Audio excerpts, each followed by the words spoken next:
All right, what's up, everybody? Welcome back to Ricky Ticky TV. Today, we're going to talk about the BOSS GT100. Now, the BOSS GT100, like I'll mention later, is a 10-year-old device, but it holds up very, very well in 2022. That I can promise you. Now, we have a lot of stuff has changed since 2012. I understand that. You have IRs, impulse responses. You have the smart displays, basically tablets inside of effects processors. I understand that. It's easier to use in a lot of ways. That's true. But the BOSS GT100 from 2012 is very easy to use. If you go back and watch my old video, I have a Helix. I go through that. I promptly returned it and just stayed with my BOSS GT100. Why?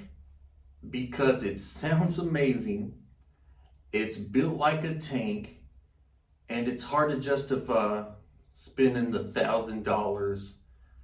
I mean, if you get the main Helix, I think it's definitely over $1,000, especially here in Europe.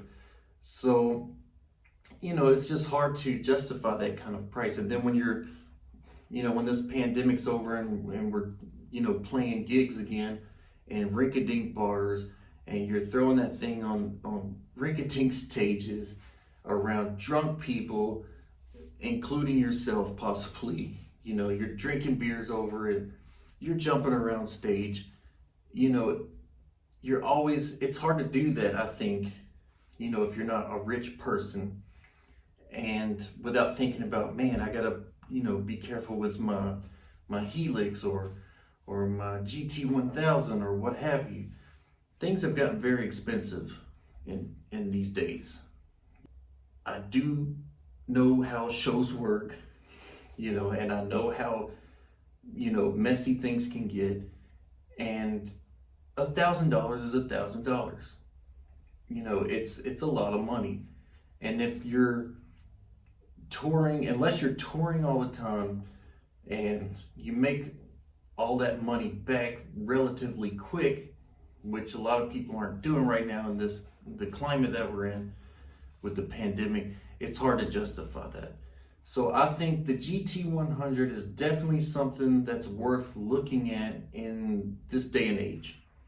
And I will get more in depth. We'll get a close-up of the machine. All right, what's up, everybody? Let's take a closer look at the BOSS GT100. I originally purchased this thing in 2012 or 2013. I can't quite remember. I bought it used. I didn't pay much for it, and I think in some select stores you can still buy this new. However, I would definitely recommend going ahead and getting the a used version somewhere. These things hold up like a tank. Like I've said, I've had it for 10 years. It's been on multiple stages. It's been bruised. It's been battered. It's had beer drink over it. It just holds up amazing, and it still works every time I push the power button. Everything on this device is solid. Hello. Little picture of me there in the screen. If you look on the back, you have enough ins and outs.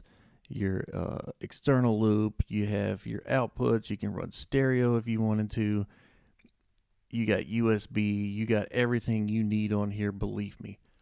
You got MIDI, anything that you would need, it's there.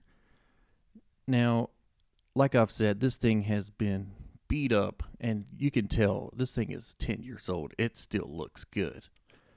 Now, I'm not sure if the new Helix or the new GT1000, probably the BOSS more so, will hold up like this thing has, but it's amazing. Now, it has a 2-screen setup here, which makes things really easy.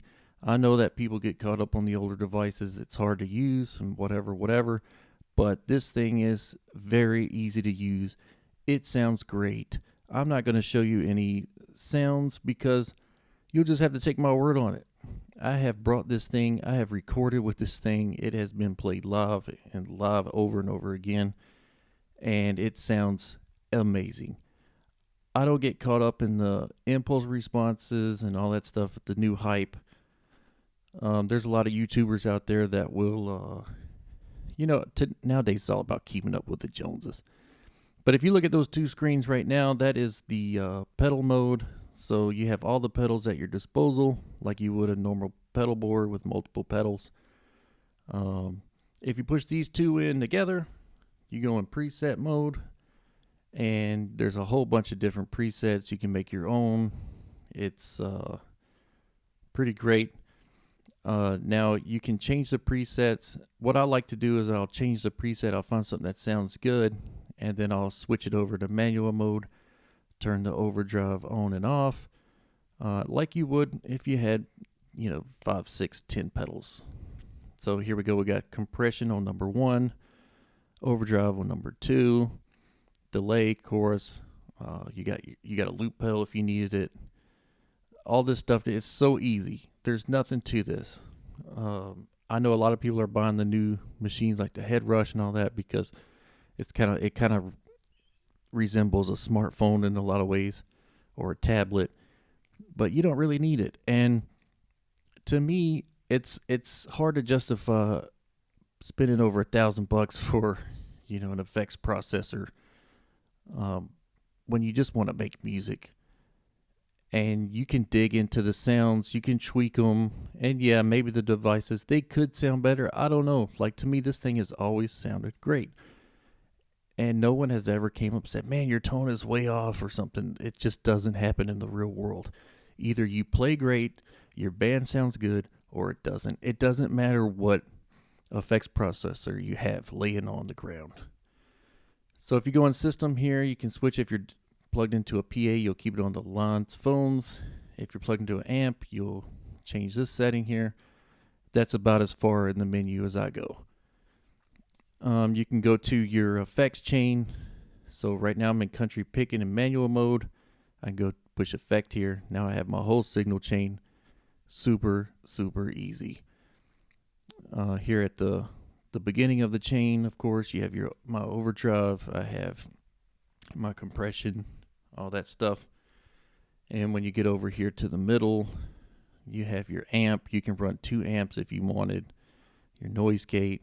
If you wanted a different amp, you just hover over the amp and then you go type, and voila, you have a whole bunch of different amps you can use here. It doesn't get any easier. I mean, it sounds amazing. This thing sounds amazing. I promise you. Don't dig into the hype. I mean, I could plug this thing into YouTube and show you what it sounds like, but even then it's going to be processed over the internet. And I've been playing guitar for 17 years. I've had multiple amps. I bought the Helix, sent it back because this thing just, look at my old video. I have a Helix. I had one. Sent it back promptly because this thing, you can't justify the price tag. So definitely check it out, guys. It might be an old beast, but it is a beast. And it remains very relevant in 2022. All right, thanks for watching the video. I appreciate it as always. And let me know in the comments below what you think about this. Is it worth spending over $1,000 for a guitar processor? Now, there's a lot of variables in this, so I really want to hear your opinion. Or should we just kind of, come back down to earth a little bit and, stick to the reality game? You're a guitar player, you make music. We want to have the simplest way to do that without breaking the bank. And this is a simple device to use. It sounds great, and you can start making music immediately. So let me know what you think. Do you think the BOSS GT100 is something you would pick up in 2022 or not? And let me know why. Don't forget to subscribe and hit the like button. See you next time.